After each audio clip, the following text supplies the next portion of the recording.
In today's episode, we are going to be talking about the real cost of free website tools. Hi, I'm Holly Christie. I'm from the Website Made Simple podcast. I'm also a website designer and mentor, and I am here to help you to have a really good website design business. And yes, you can use free tools to do that. With this episode, I want to look at free tools falling into the yes, they're amazing and really worth your time category, and the this is so not worth it category as well, so that you know how to make a really good decision around this. So the first thing to note is that free tools are not all created equal. You have your free open source software with things like WordPress, for example, free tool. And it's where a lot of website designers cut their teeth as well, because why not? WordPress is the preferred platform across the internet.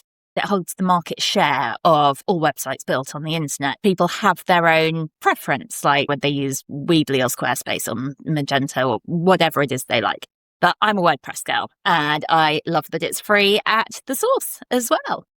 And let's look at themes as well, because lots of people get caught up in the industry where it says, all the advertising, build your website for free, have your blog for free, do this, that, and the other. We've got the tools for you. And WordPress makes that possible through WordPress.com. Wix makes it possible. And you're never going to make money with a free website address. And really with a free website full stop, because you have that layer of the tools of you want that open source software with something like WordPress.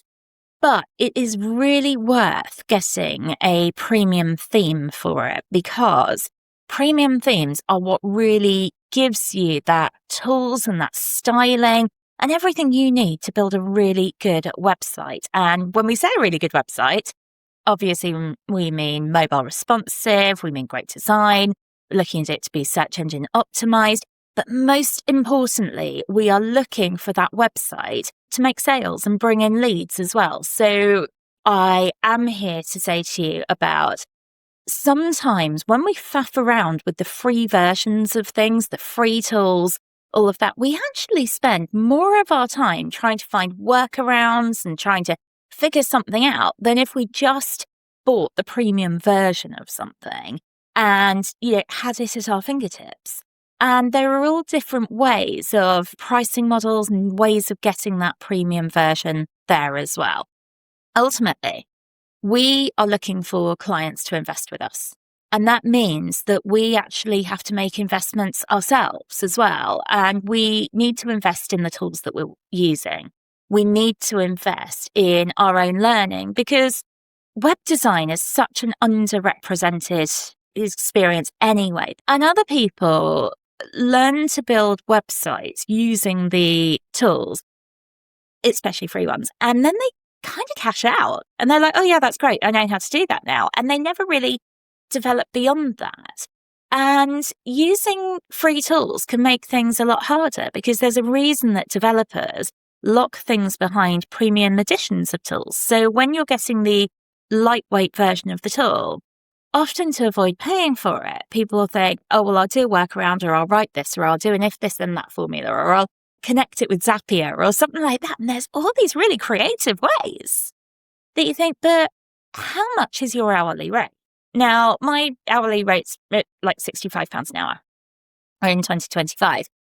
Most of the premium products I would be looking at layering on a website, for example, might be like $30 for a year. They might be $60 for a year. It's still less than an hour's work.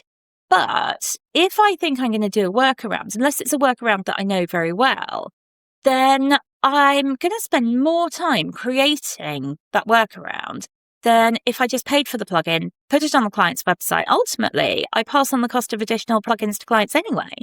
And then that frees me up with that hour to do my marketing or start a new website or do some ad hoc work or something like that. When you're pricing up your web design project, do actually look at including premium software in that pricing.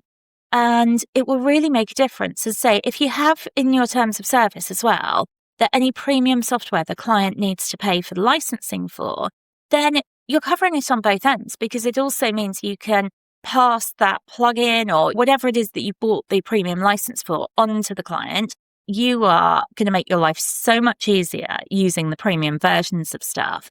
But also, you're going to actually really build your experience because there's stuff you learn when you're using premium tools. So an investment in those tools is also an investment in the quality of the website that you're giving out and what the client's going to have at the end of it. So do not be afraid to invest. Make sure that you're charging proper prices for your website. So that's the main thing I would say, is charge proper prices and then just absolutely go for it.